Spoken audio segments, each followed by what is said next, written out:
after the khutbah. Not right away. Maybe not today. Maybe tomorrow. Maybe after the Eid days. And think where I'm going. And is it what I'm doing will save me from hellfire? That's all I want you to do. Is what I'm doing is something I pride myself of?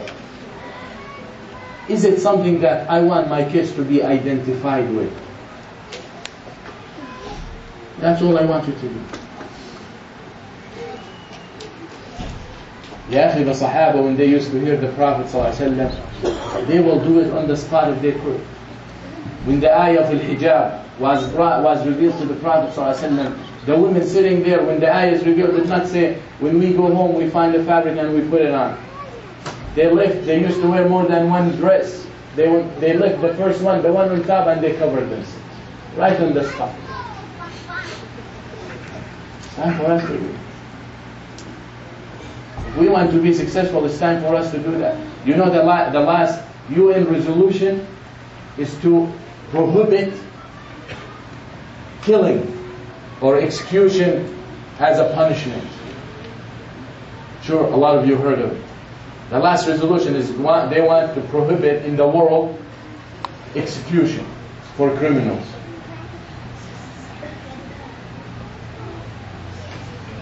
But we didn't hear them talking about the execution happening to the Muslims in Iraq. We didn't hearing them passing resolution about the Muslims in Chechnya and in Afghanistan and in Philippines. We didn't hear them about Africa. We didn't hear them passing a resolution about the people starving in the world. But they want to eliminate execution. Oh, it's inhumane. So the person who went around killing 17 people or 20 people, he deserves a humane act?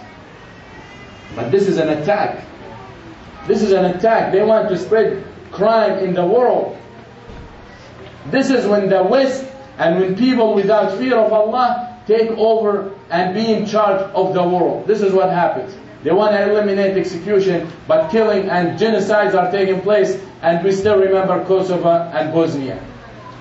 But when the Muslims took charge and they were in charge of the world, the whole world was in peace. The whole world was in peace. The Jews never lived better than under the Islamic Empire. The Christians never lived better than under the Islamic Empire. Don't ever think that day the kuffar doing you a favor. In this country or any other place in the world.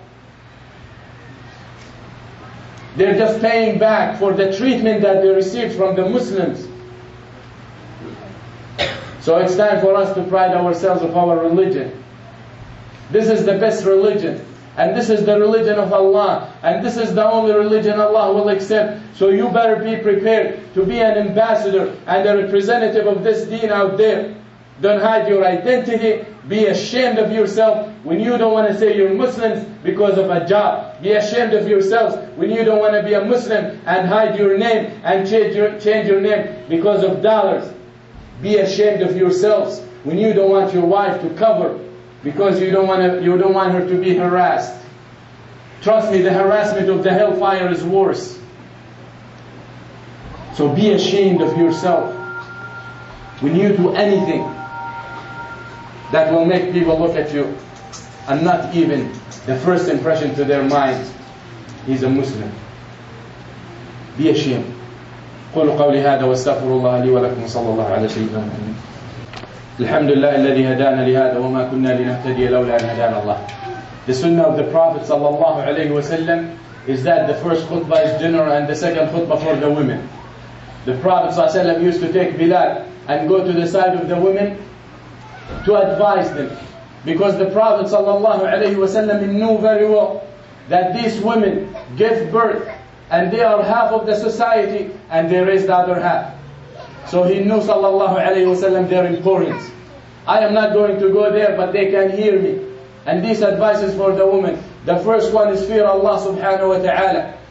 Fear Allah in your house, fear Allah in your actions, fear Allah in what you tell your husband, fear Allah in your kids, fear Allah in the money, fear Allah in every single thing you are in charge of.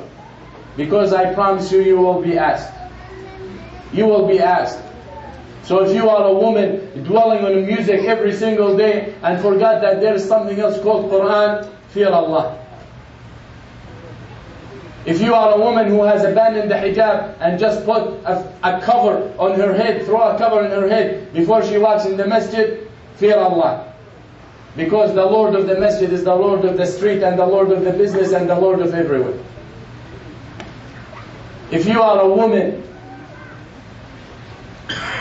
who doesn't care where her husband is bringing his money, fear Allah, because you will be asked. Because the women of the Sahaba, before their husbands would leave in the morning, they will tell them, اتق الله فينا ولا تطعمنا حراما فإنا نصبر على الجوع ولا نصبر على النار. They used to tell their husbands before they leave, fear Allah, and do not feed us haram. Because we can tolerate anger, we can tolerate hunger, but we can't tolerate fire. Because the haram you put in your... I challenge anyone that he will grab a lighter or a matches or a piece of paper burning and stick it in his son's mouth. I challenge anyone. When you feed them haram, it's worse than that. Because it's not only burning in the front. Because once that oxygen is gone, there is no more burning. But that burning continues with the haram in the stomach and in the hereafter. So fear Allah and make sure that your husband is feeding. I wonder about the man who takes a woman from her father's house who's feeding her halal to feed her haram. This is injustice, and Allah made injustice haram.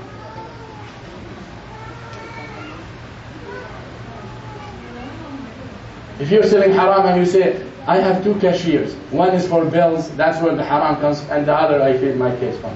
That is haram. Don't play games with Allah. They played games with Allah. Allah told them not to fish on Saturday, they throw the nets on Sunday, or they throw it on Friday night. So Allah cursed them. Allah cursed them. Or maybe someone will come and be so amazed with their intellect. You should be amazed with their deception. And this is Allah promised them that they're going to be high and Allah will take care of that. But Allah wants men, wants real men. Rijal, min al-mu'minina, rijal. From amongst the believers, true men. Sadaqu ma'ahadum. Truthful with Allah. Truthful with Allah. I mean, how you look at your kids, 2 and 3 years old, and you know that you're stuffing them with haram.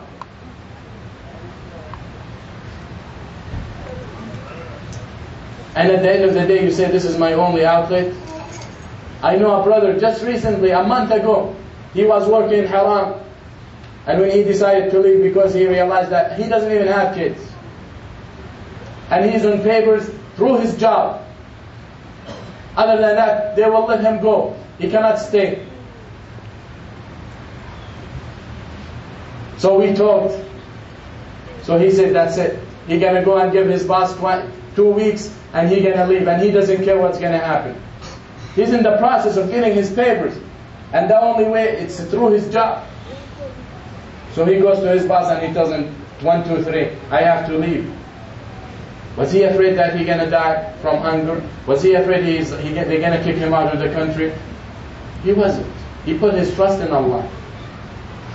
So the head of the business, or the guy, his boss tells him, I respect that, and I will never report that you quit. So your papers continue. And if you find an investment that is halal, I'll be willing to help you with the money. Right on the spot. This is a man who put his trust in Allah, so Allah opened doors for him right on the spot. So there is no excuse. But it needs hearts. It needs hearts. And I think the number one factor that can change our men, change us from working in haram to halal is our wives. Is our wives. Because when the wife is nagging about the bills, and she's nagging about what her dress wants to be, and she's nagging about the clothes, and